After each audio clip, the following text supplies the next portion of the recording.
السلام علیکم ورحمۃ اللہ وبرکاتہ۔ بسم اللہ والصلاة والسلام علی رسول اللہ، اما بعد۔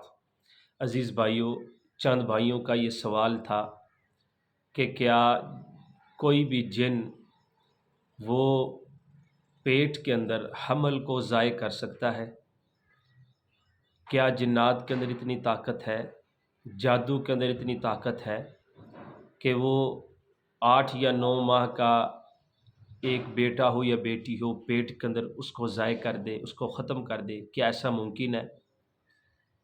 کیا ایسا ممکن ہے کہ جادو کے ذریعے اولاد کی بندش ہو جائے؟ بھائیو، اس سوال کا جواب بہت آسان ہے۔ جواب یہ ہے کہ اللہ تعالیٰ نے انسان کی آزمائش کے لیے شیطان کو مہلت دے رکھی ہے۔ جادو ایک ایسی حقیقت ہے کہ جس کا انکار ممکن نہیں ہے۔ جادو یہ ہو جاتا ہے، اس کی حقیقت سے کسی کو انکار نہیں ہے۔ یہ قرآن و حدیث کے واضح دلائل اور ثبوت ہیں کہ اگر کوئی جادو کرے، حالانکہ جادو کرنا کروانا یہ کفر ہے، لیکن اگر کوئی جادوگر، جادو کروانے والا، جادو کرنے والا یہ کوشش کریں جنات کو بھیج کر کہ وہ کسی بھی انسان کی اولاد کو ضائع کریں، تو یہ ممکن ہے۔ آپ حیران ہوں گے کہ یہ کیسے ممکن ہے۔ اللہ تعالیٰ نے شیطان کو یہ اختیار دے رکھا ہے کہ وہ انسان کے جسم کے اندر داخل ہو جاتا ہے، اور بلکہ اللہ کے رسول صلی اللہ علیہ وسلم نے یہ ارشاد فرمایا کہ ان الشیطان یجری من الانسان مجری الدم، کہ شیطان انسانی جسم میں اس طرح حرکت کرتا ہے جس طرح رگوں کے اندر خون چلتا ہے۔ یہ انسانی جسم کے اندر داخل ہو جاتے ہیں، داخل ہو کر اور یہ جسم کے جس حصے کے اندر چاہیں یہ وہاں پہ بیٹھ سکتے ہیں۔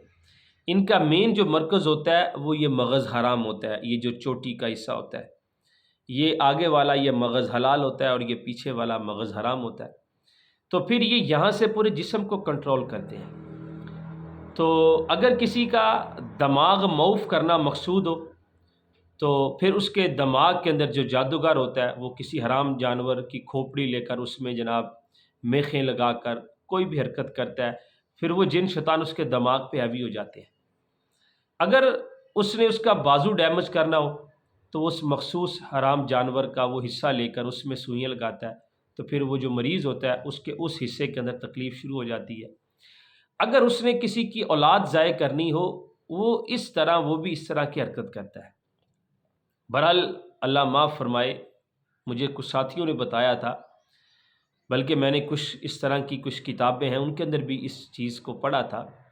کہتے ہیں کہ، اور یہ حقیقت بھی ہے چونکہ یہ عملی زندگی کے اندر ہم نے کئی بار میں نے دیکھا ہے علاج کرتے ہوئے، کہ وہ ظالم کرتے ہیں کہ جن کو ڈائریکٹ عورت کی اس حصے کے اندر بھیج دیتے ہیں جہاں پر اولاد کی پرورش ہوتی ہے، یعنی جہاں پہ ایک جائے پیدائش ہوتی ہے، اس جگہ کے اوپر، اس مخصوص جگہ کے اوپر جہاں پر حمل ٹھہرتا ہے وہاں پر جن ڈائریکٹ چل کے بیٹھ جاتا ہے، وہ حمل وہاں پہ نہیں ٹھہرنے دیتا۔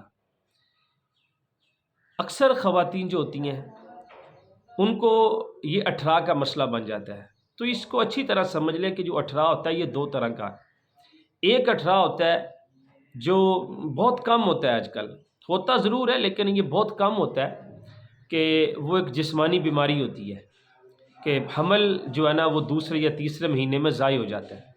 لیکن کچھ اٹھرا ایسا ہوتا ہے جو شیطانی اٹھرا ہوتا ہے۔ یہ شیطانی اٹھرا جو ہوتا ہے نا، یہ اللہ معاف فرمائے بہت سخت ہوتا ہے، اس کی علامات بھی مختلف ہوتی ہیں۔ تو اگر کسی عورت کو علاج کروانے کے باوجود یہ اٹھرا کا مسئلہ ہو، یہ ظالم تو 8ویں مہینے کے اندر بھی بچہ ضائع کر دیتے ہیں، بچے کو مار دیتے ہیں، استغفر اللہ، العیاذ باللہ۔ یہ چیزیں ایسی ہیں، اگر آپ مطلب ہے کہ کچھ اگر ایسے ساتھی یہ میری ویڈیو دیکھیں کہ جن کا کبھی اس چیزوں کے ساتھ کبھی واسطہ نہیں پڑا، وہ اس کو حقیقت نہیں سمجھے گا۔ لیکن چونکہ ہم معاشرے کے اندر چلتے پھرتے ہیں، ہمیں پتہ ہے، اور خصوصاً وہ لوگ جو اس بیماری کے اندر مبتلا ہیں، اگر آپ ان سے بات کریں، یہ اس کو پتہ ہوگا کہ اس کے ساتھ کیسا بیتی ہے۔ تو اگر کسی کو اس طرح کی کوئی پرابلم ہو، وہ بچے جو ہے نا وہ حمل ٹھہرتا ہے تو دوسرے تیسرے مہینے ضائع ہو جاتا ہے۔ تو بہرحال یا بسا اوقات یہ ایسا کرتے ہیں ظالم کہ پیٹ کے اندر حمل ہوتا ہے اور وہ ڈاکٹر یہ کہتے ہیں کہ نارمل ڈلیوری ہوگی، لیکن کیا کرتے ہیں یہ ظالم، اس کا آپریشن کروا دیتے ہیں۔ یعنی ان کی پوری کوشش ہوتی ہے کہ کسی نہ کسی طریقے کے ذریعے اس بچے کو یا اس کی والدہ کو کوئی نقصان پہنچایا جائے۔ تو اولاد دینا نہ دینا یہ اللہ کے اختیار میں ہے، لیکن بھائیو، جس طرح اللہ تعالیٰ نے ہمیں ہماری آزمائش کے لیے دجال کو اختیار دیا ہوگا کہ وہ کسی انسان کو زندہ کر کے مار لے گا،